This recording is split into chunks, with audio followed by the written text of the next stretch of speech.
বন্ধুরা, একটি সম্পূর্ণ অন্য বিষয় নিয়ে আজকের এই ভিডিও। যে ভিডিওতে চন্দ্রচূড় স্যারকে দেখা যাচ্ছে অক্সফোর্ড ইউনিভার্সিটির যে ডায়াস সেখানে দাঁড়িয়ে তিনি বক্তৃতা দিচ্ছেন এবং সেখানে তিনি আমন্ত্রিত। সেখানে তাকে কিছু প্রশ্ন করা হয় ভারতবর্ষের আইন ব্যবস্থা নিয়ে। তিনি সেই প্রশ্নের উত্তর দিয়েছেন।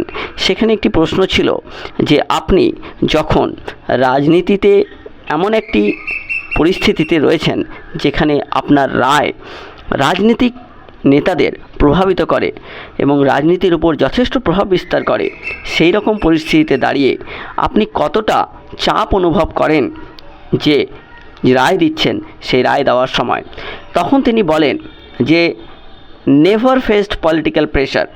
তিনি কখনোই কোনো রায় দেওয়ার ক্ষেত্রে 24 বছরের তার যে আইনজীবী এবং বিচারপতি জীবন, প্রধানত বিচারপতি জীবন, সেই বিচারপতি জীবনে তিনি কখনো কোনো রাজনৈতিক প্রভাব তিনি অনুভব করেননি।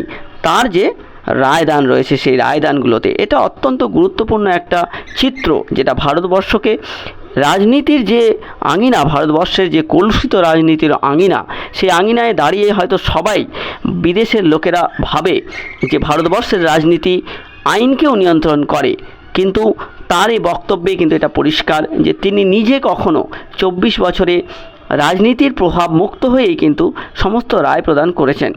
এই পরিস্থিতিতে তিনি আবার একটি কথা বলেন, যেখানে সেখানকার যে সর্বোচ্চ যে আইনজীবী রয়েছেন মিস্টার ব্যানার্জি স্যার এবং লর্ড রিড রয়েছেন, তাদের উপস্থিতিতে তিনি বলেন যে ভবিষ্যৎ এমন একটা দিকে যাচ্ছে যেখানে ভারতবর্ষে দিনের পর দিন যে অমীমাংসিত কেসগুলোর সংখ্যা পাহাড় প্রমাণ হচ্ছে। লক্ষাধিক, লক্ষ 40 লক্ষেরও বেশি অমীমাংসিত কেস পেন্ডিং পড়ে রয়েছে হাইকোর্টগুলোতে। সুপ্রিম কোর্টেও একই অবস্থা। লোকাল যে জাজ কোর্টগুলো রয়েছে, ডিস্ট্রিক্ট কোর্টগুলো রয়েছে, তার সংখ্যা ধরলে সেটা এক সীমাহীন সমুদ্রের আকার ধারণ করবে।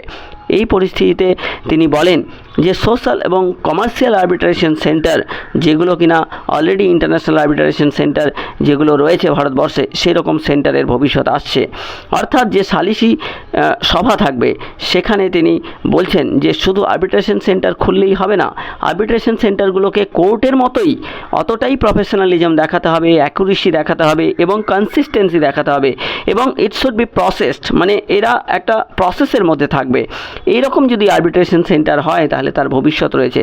তিনি পরোক্ষে ঘুরিয়ে বলতে চাইছেন বিচারালয়ের সংখ্যা বৃদ্ধি করা এবং সিস্টেমিক ওয়েতে হাইকোর্ট সুপ্রিম কোর্ট যদি নাও হয় তাও আর্বিট্রেশন সেন্টারের সংখ্যা ভবিষ্যতে ভারতবর্ষকে তথা গোটা বিশ্বকে দিশা দেখাতে পারে এবং যে সামাজিক রাজনৈতিক প্রেক্ষাপটে যে অন্যায়গুলো হচ্ছে সেই অন্যায়গুলো থেকে তাদেরকে বাঁচাতে পারে। তো বন্ধুরা, এই ছিল আজকের এই তথ্য। এই তথ্যে আপনারা কি আন্দাজ করতে পারছেন জানি না, কিন্তু আমি খুব ভালো আন্দাজ করতে পারছি তিনি যখন গরমের ছুটি থেকে ফিরে আসবেন এবং প্রথম যেটাতে হাত দেবেন সেটা হচ্ছে নিয়োগ দুর্নীতি মামলা। সেই মামলায় তিনি রাজনৈতিক প্রভাব মুক্ত হয়েই কিন্তু রায়দান করবেন এবং রাজনৈতিক প্রভাব মুক্ত হয়ে যদি রায়দান করেন সেক্ষেত্রে কি ভয়ানক রায়দান হবে সেটা আর অস্বীকার করার জায়গা নেই। সবাই উল্টোপাল্টা বলছেন তার সম্পর্কে। হয়তো তিনি বলছেন তিনি 20 বাও জলে ঠেলে দিলেন এই মামলাকে, হয়তো কারো কিছুই হবে না, তিনি হয়তো সরকার বিরোধী কোনো পদক্ষেপ নেবেন, কিন্তু আদতে তিনি নন। তিনি সর্বাঙ্গে তিনি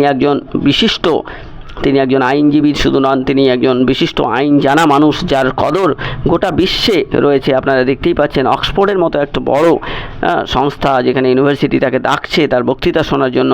এটা একটা অত্যন্ত গর্বের বিষয় একজন ভারতীয় হিসাবে। তো আমরাও দেখতে চাই যেদিন রায়দান হবে সেই দিন রাজনীতির প্রভাব কতটা থাকে নাকি টোটালি মুক্ত থাকে। বন্ধুরা, দেখা হবে অন্য ভিডিও।